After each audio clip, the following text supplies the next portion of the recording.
அஸ்ஸலாமு அலைக்கும் ஃப்ரெண்ட்ஸ், எல்லோரும் எப்படி இருக்கீங்க? அல்ஹம்துலில்லாஹ் நாங்கள் எல்லோரும் நல்லாயிருக்கோம். நீங்களும் நல்லா இருப்பீங்கன்னு நினைக்கிறேன். நான் இன்றைக்கி வீடியோவில் என்ன செய்ய போகிறேன் அப்படின்னா, என்னோடய ஸ்டைலில் இன்றைக்கி வந்து செம சூப்பரான டேஸ்ட்டில் நான் வந்து சன்னா மசாலா தாங்க செய்ய போகிறேன். அதுக்கு தகுந்த மாதிரி சப்பாத்தியும் இன்றைக்கி வந்து ரெடி பண்ணியிருக்கேன். இப்போ வாங்க அதை எப்படி செய்யலாம்னு பார்க்கலாம். வீடியோக்குள்ளே போட்டோம்னா அப்படியே நம்ம சேனல் மும்தாஜ் கிச்சனை சப்ஸ்கிரைப் பண்ணிவிட்டு அப்படியே பக்கத்துக்கு பெல் ஐக்கானை கிளிக் பண்ணிவிடுங்க. அப்போ தான் நான் போடுற வீடியோ உங்களுக்கு உடனே வருங்க. அதுக்கு தேவையான மசாலா எல்லாம் ஃபஸ்ட்டு நான் வந்து இப்போ அரைச்சிட்டு போகிறேங்க. ஒரு அரை கப்பு நான் வந்து தேங்காய் ஃபஸ்ட்டு அரைச்சிட்டு போகிறேன். பாருங்கள், அதை எடுத்து அப்படியே ஒரு பவுலில் எடுத்து வச்சுருக்கேன். நெக்ஸ்ட்டு வந்து ஒரு 4 தக்காளி பழம் ஒரு மிக்ஸி ஜாரில் போட்டு ஒரு கைப்பிடி அளவுக்கு சின்ன வெங்காயம் போட்டிருக்கேன். ஒரு 3 பச்சை மிளகாய் போட்டு இதையும் நல்லா பேஸ்ட்டு ஒரு கன்சிஸ்டன்சிக்கு அரைச்சி எடுத்துகிட்டு வந்துடலாம். பாருங்கள், இந்த மாதிரி அரைச்சிக்கோங்க. நீங்கள் இந்த வெங்காயம் தக்காளி அரைச்சி போடும்போது நமக்கு வந்து டேஸ்ட்டும் நிறையா இருக்கும், உங்களுக்கு கிரேவியும் நிறைய கிடைக்குங்க. நெக்ஸ்ட்டு குக்கரை ஸ்டவ்வில் வச்சுருக்கேங்க. ஒரு 50 கிராம் ரீஃபைண்ட் ஆயில் ஊற்றிருக்கேன். பட்டை, கிராம்பு, ஏலக்காய் போட்டு நல்லா பொரிஞ்சதும் ஒரு 4 வெங்காயம் நறுக்கி வச்சுருக்கேன். சின்னதாக நறுக்கணும் வெங்காயத்தை. ஒரு 2 தக்காளி பழமான தக்காளியை நறுக்கி போட்டு வெங்காயம் தக்காளி ஃபஸ்ட்டு நம்ம வந்து வதக்கிடலாம். இந்த வெங்காயம் தக்காளி உங்களுக்கு வந்து ஃபஸ்ட்டு பேஸ்ட் மாதிரி நல்லா வதங்கணுங்க. பாருங்கள், வெங்காயம் தக்காளி நல்லா வதங்கணும். நம்ம அரைச்சி வச்சுருந்து அந்த வெங்காயம் தக்காளி பேஸ்ட் எடுத்து அதோடு சேர்த்துட்டு நல்லா ஒரு 2 நிமிஷம் நான் வந்து அந்த பச்சை வாசனை போகிற வரைக்கும் வதக்கிடுறேன். இந்த மாதிரி இதை வதக்கிட்டு இதுக்கப்புறம் நான் வந்து இஞ்சி பூண்டு பேஸ்ட்டு ஒரு 2 ஸ்பூன் போட போகிறேங்க. சின்ன ஸ்பூனால் தான் ஒரு 2 ஸ்பூன் போட்டிருக்கேன். 1 ஸ்பூன் இருக்கும் கரம் மசாலா தூள் போட்டுடலாம். தனி மிளகாய்த்தூள் ஒரு அரை ஸ்பூன் மட்டும் போட்டுக்கிறேங்க. 1/4 ஸ்பூன் மஞ்சள் சேர்த்துட்றேன். மல்லி மிளகாலாம் சேர்த்து அரைச்சத்தூள் ஒரு 2 ஸ்பூன் நம்ம போட்டுக்கலாம். காரம் உங்களுக்கு தகுந்த மாதிரி எல்லா மசாலாவும் நீங்கள் வந்து ஆட் பண்ணிக்கோங்க. நான் இது வந்து 1/4 கிலோ ஒரு சன்னானை வந்து ஊற வச்சுருக்கேங்க. அந்த அளவுக்கு தான் இது வந்து மெஷர்மெண்ட்டில் நான் உங்களுக்கு வந்து சொல்லிட்டு இருக்கேன்.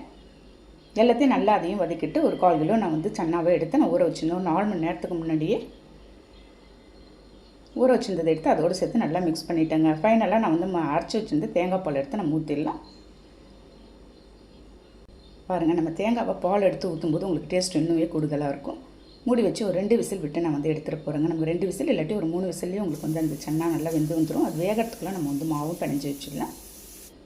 ஒரு 1/2 கிலோ கோதுமை மாவு போட்டிருக்கேங்க. அதில் கொஞ்சமாக தூள் உப்பு சேர்த்து 1 ஸ்பூன் நான் வந்து ஒயிட் சுகர் சேர்த்துக்கிறேன்.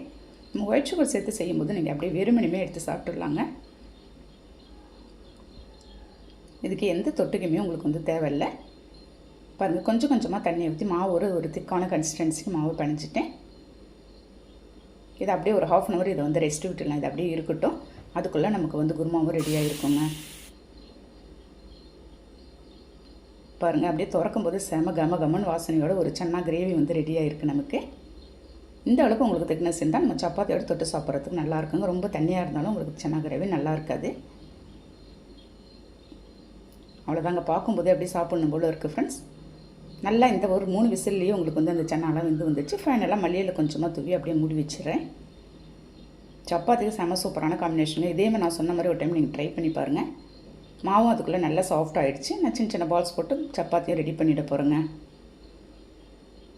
அதே சமயம் ஒரு சாஃப்டான சப்பாத்தியை நான் வந்து இன்றைக்கி வந்து ரெடி பண்ணிகிட்ருக்கேங்க. நல்லா செவந்து வந்ததும் 1 ஸ்பூன் எண்ணெய் ஊற்றி திருப்பி போட்டு திரும்ப 1 ஸ்பூன் எண்ணெய் ஊற்றி நம்ம செஞ்சால் நல்லா பஃபியாக உங்களுக்கு வந்து வரும்.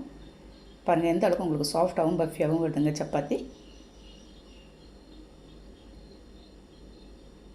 அவ்வளோதாங்க. எப்போயுமே நமக்கு இந்த சிக்கன் குருமா விட இந்த மாதிரி சன்னா கிரேவிலாம் நம்ம இந்த சப்பாத்திக்கு அவ்வளோ தூரம் சூப்பரான டேஸ்ட்டில் இருக்குங்க.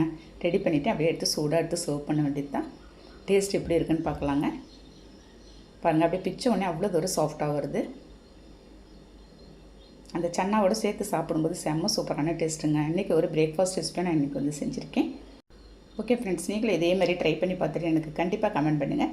இந்த வீடியோ பிடிச்சிருந்தால் லைக் பண்ணிவிட்டு ஷேர் பண்ணுங்கள். மறக்காமல் சப்ஸ்கிரைப் பண்ணிவிடுங்க. அப்படியே நெக்ஸ்ட் வீடியோவில் பார்க்கலாம். Okay, thank you, by.